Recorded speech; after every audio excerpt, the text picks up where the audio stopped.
Pagkatapos ng kanyang hapunan, si Roland ay bumalik sa kanyang opisina kung saan siya ay nagpatuloy sa pagsulat sa papel ng kanyang foundational na kaalaman sa matematika mula sa kanyang isip.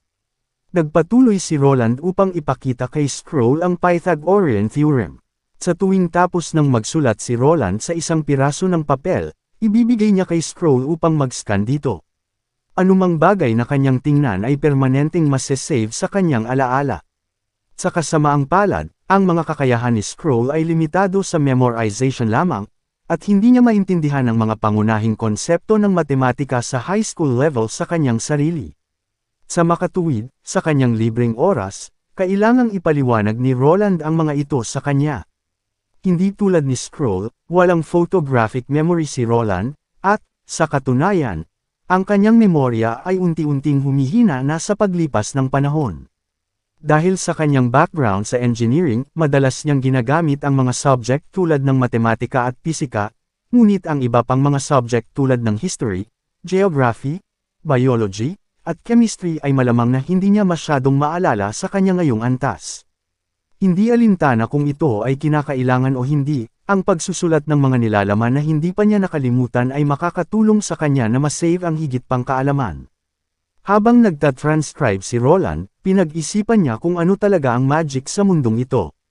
Ang paggamit ng mahika ay nagbigay daan sa lahat ng mga witch na magpakita ng isang bagay na mga hindi maisip na kakayahan.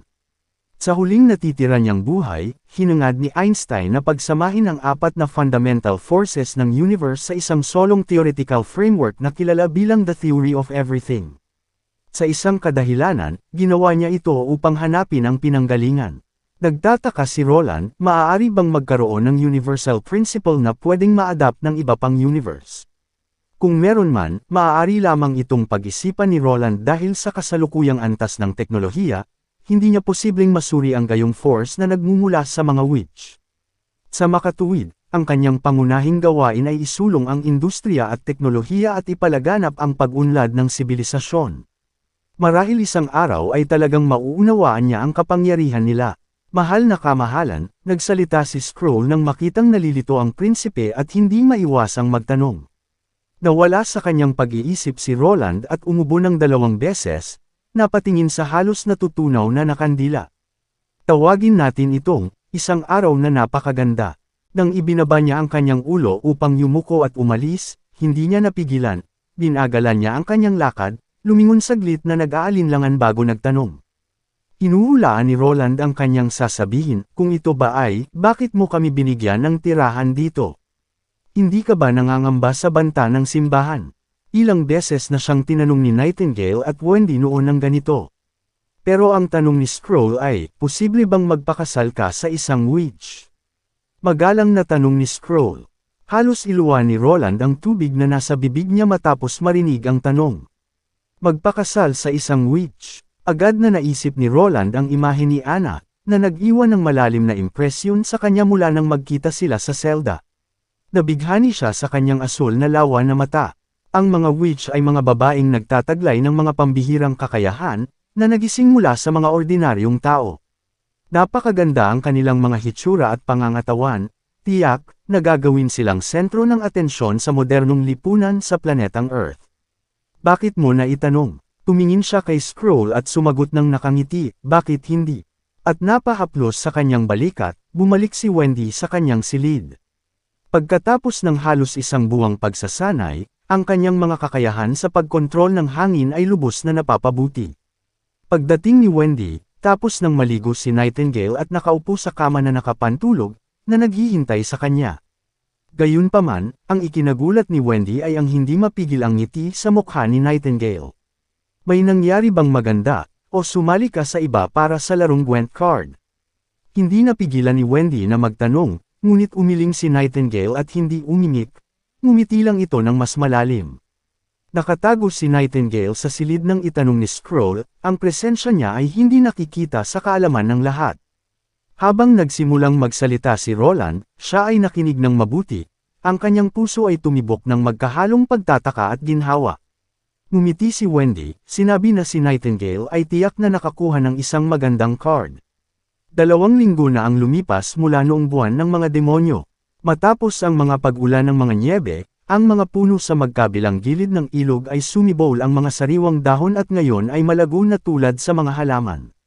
Ang lupain sa labas ng silangang gilid ng bayan, na dating facility ng nakakapasong init ni Ana, ay pansamantalang itinalaga ng kanilang kamahalan bilang lugar ng pagsasanay para sa 1st Border Town Army. Ang karamihan ng mga sundalo sa 1st Army ay armado na ngayon ng mga flintlock gun, na nilagyan ni Roland ng mga bayonet.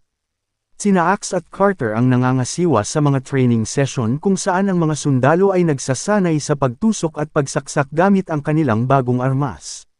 Dumating si Roland upang suriin ang training session na sinamahan ni Echo. Iniling niya kay Carter na tipunin ang lahat ng mga sundalo dahil mayroon siyang anunsyo na gagawin. Makalipas ang ilang segundo, mabuhay, kamahalan, sabay-sabay na sinabi ng mga sundalo, na itinaas ang kanilang mga kamay sa kanilang mga noo. Tumingin si Roland at naglakad papunta sa mga sundalo, may sasabihin sana nang biglang lumabas ang matipunong lalaki mula sa hanay. Kumunot ang noo ni Carter at humakbang paabanti, inilagay ang kamay sa hawakan ng espada upang protektahan ang prinsipe sa likuran niya. Lumitaw din si Nightingale sa tabi ni Roland, pinuprotektahan siya. Ang matipunong lalaking sumugod sa kanila ay walang iba kundi si Axe. Hindi siya tumakbo patungo sa prinsipe bagkus ay diretsyong lumuhod sa harap ng babae. Ang kanyang buong katawan ay nakadapa sa lupa, nakabaon ng malalim sa pagitan ng kanyang mga braso. Mahal na pinuno, ang tawag niya.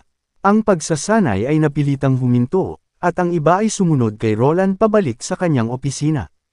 Ang kwento mismo ay hindi komplikado. Si Echo ay orihinal na miyembro ng The Proud Sand Clan mula sa Iron Sand City.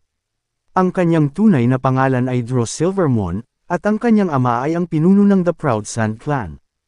Ang mga taga-Sand People ay hindi pinag-isang grupo, at ang populasyon na maaaring tanggapin ng Iron Sand City ay limitado.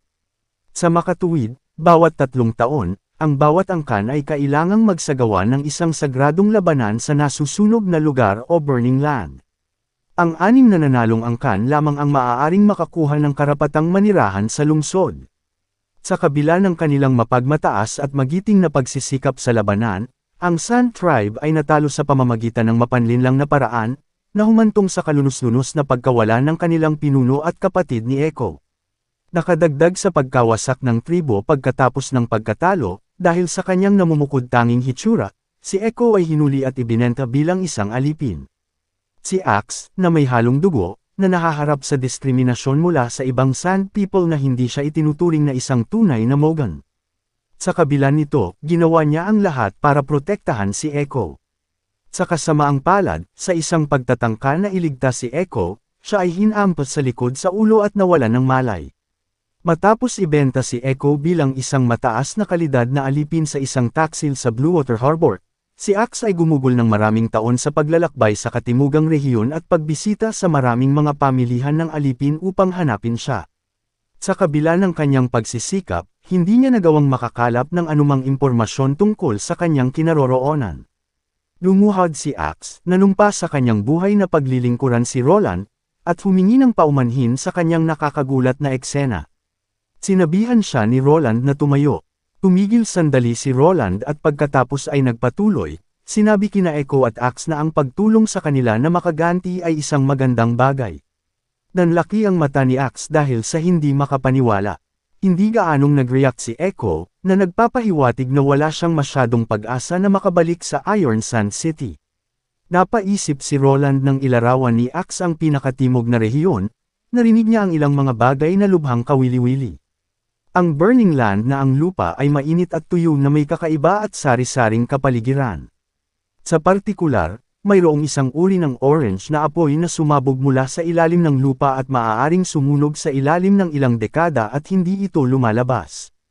Malapit sa apoy, madalas mayroong malalaking makina sa lupa na may mga itim na ilog at walang katapusang dumadaloy sa ilalim. Parang pamilyar, ito ang langis na tinutukoy. At ito ay umaagos pa sa ibabaw. Ang kahalagahan ng itim na likidong ito para sa industriya ay hindi sinasabi sa panahong ito. Kalahati ng mga modernong digmaan ay ito ang pinag-aawayan.